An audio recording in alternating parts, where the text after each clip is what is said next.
a month of sketches. This video is long overdue, so let's jump right into it. Hello everyone, I'm Pichy Creates. I sketched every day for a whole month and these are the results. I completed Peachtober, which is an art challenge created by furry little Peach, who comes up with prompts for 31 days for the month of October. This sketch page that you see here right now are all the thumbnails I made prior to completing the prompts. So let's jump into the sketchbook tour. The first prompt was Acorn. This was the first time I used Prismacolor colored pencils, and it didn't turn out exactly how I'd like it to be, but that's totally okay. It was my first time. I was also working with a limited palette, so these were the only color pencils I had. However, I did make do, and majority of these prompts were used with Prismacolor color pencils. The idea of this prompt was to create some sort of environment where a creature was living inside of an acorn, so that's why I had the top of the acorn kind of look like there was smoke coming out of it, but I realized I didn't sketch any smoke. However, the second prompt turned out so much better. I'm really proud of this because I love the slug, I love the color, and I figured out that I really like the color purple to do the outlines. I did like this prompt so much better than the previous one. However, I think as I continued, I definitely improved on my colored pencil skills. Hence, this one, gingham. First of all, I had no idea what gingham even was. But after looking it up and going on Pinterest, browsing through some inspiration, I decided to create some gingham pumpkins. This has to be the best one I created out of all the other prompts because I love how colorful it is and I love the challenge of it. Just all the colors. This is Poppy. I was in a rush creating Poppy because I didn't really have time. I think I was just out and about, but I decided to create Poppy because of California. The next prompt, Ring, holds so many memories. I went apple picking and decided to do this prompt. However, I did thumbnail some sort of bell tower because it incorporated ringing to it because it's a bell. But after I went apple picking, I decided to create something more just meaningful, and it turned out really well, and it was very popular on social media as well, so thank you everyone who watched it. I also forgot to mention that all 31 days are filmed and posted across Instagram, YouTube, and TikTok, so if you want to see videos of all these prompts, feel free to check those out. This next prompt is just really adorable in general. I remember creating this at work during my lunch, and I loved how the colors worked for the mice. Again, with a limited palette, but I was still able to achieve finishing this prompt. This next one are two frogs under a leaf hiding from the rain. I thought this was so cute to do. Again, using the purple to create the outlines just makes it pop out way more. This next one was not my favorite. I struggled so much with this prompt. I didn't know what to do. I also was running out of time, which is a really big theme of Peachtober for me. Now this next prompt I just think is, again, really adorable. I wish I left a bit more white space for the blueberries, but overall it's just really magical. This next prompt I also struggled a bit. This was the first one I tried doing for marble and I really didn't like it, so instead I sketched these marble statues that I saw at the Huntington. Right now I'm still in the colored pencil grind. So this next prompt is also used with Prismacolor color pencils, and I really liked how the arowana came out. It's probably one of my favorite fish to sketch. I only know of the fish because of Animal Crossing. My goal is to go to more museums and aquariums to be inspired and educated. Hatch, the next prompt. This was the worst one I've done. I want to burn it.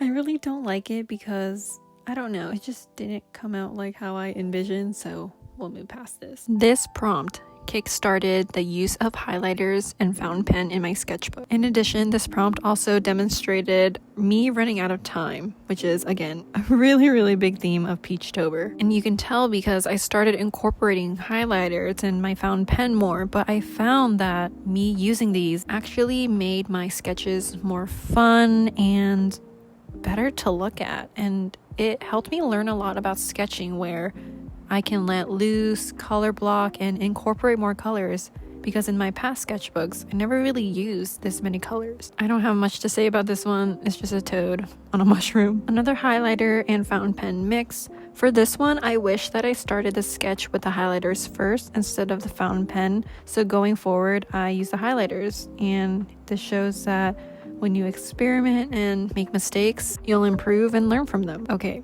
aside from gingham pumpkins, This has got to be the next best prompt that I did. I don't know what it is about it, but the colors, they're so cohesive, how everything just comes into one.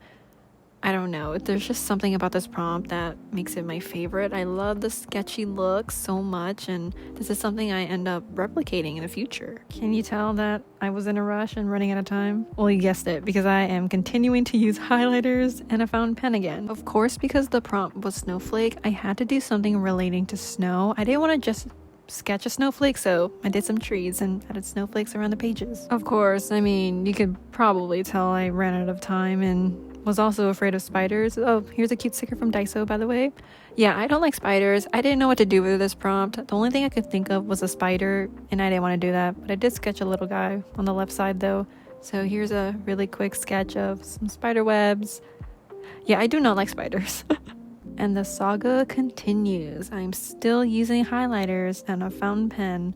This was the first sketch I did, and I didn't really like it, though I do like the shadows. But I decided to sketch something else on the next page, just a group of boys reading the paper. I like that I used the shadows first method, and I don't know if you all know the artist See the Lines, but he has this method with his watercolors where he does the shadows first, and I wanted to incorporate that. What a beautiful sketch. I love this sketch. The colors are so vibrant. The negative space for the woman's body and skin makes it all come together.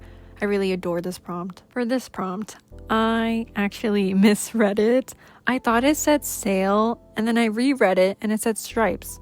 So I decided to add stripes on the sailboats. I don't really have much to say about this one. I really just messed up. This bear prompt is so cute. Anyone else love Paddington? Well, I love Paddington. Paddington made me love marmalade. I actually had it not too long ago, and it's really delicious. I've seen all the films, so this prompt was really fun to do. However, I wish I had more colored pencils to work with, but that's okay. I made do. Unfortunately, these two prompts I did not like at all. It's up there with the acorn and hatch of the prompts that I dislike because the sketches just were not good. I'm not proud of these. I ran out of time. I had a really busy work week during this time, so I just had to do something quick. Speaking of quick, I use watercolors for this because I, again, was running out of time. This was the busiest work week I've ever had, the last week of October, which conveniently was also nearing the end of Peachtober. So using watercolors definitely sped up my process. I used a watercolor brush for this, and it has water in a brush essentially, but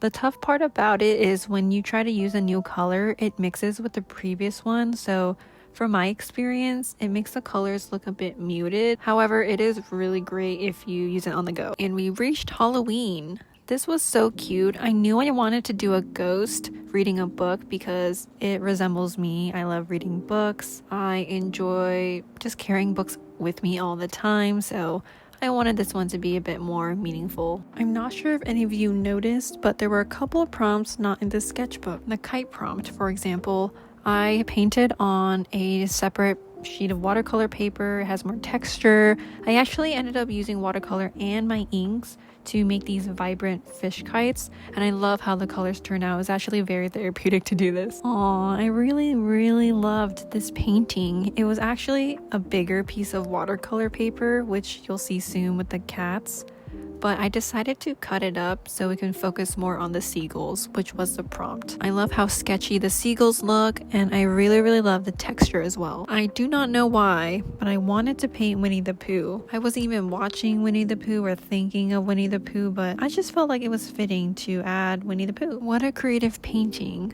This was the biggest paper I've ever painted on. I don't think I've ever painted this big before, and you can tell because it doesn't fit the frame. I didn't know how to zoom out without showing my desk, which is a mess. But I love this prompt because just the textures and how vibrant it is. I think vibrancy and color are both something that I want to continue achieving and incorporating in my sketches and paintings if I can, because it really helps me learn about color. And that is 31 days of daily sketching. Thank you to all who subscribed, liked, commented, and followed me on this journey. Follow my Instagram, YouTube, and TikTok to see more sketches. Thank you all for watching. I hope this video inspired you, and I'll see you next time.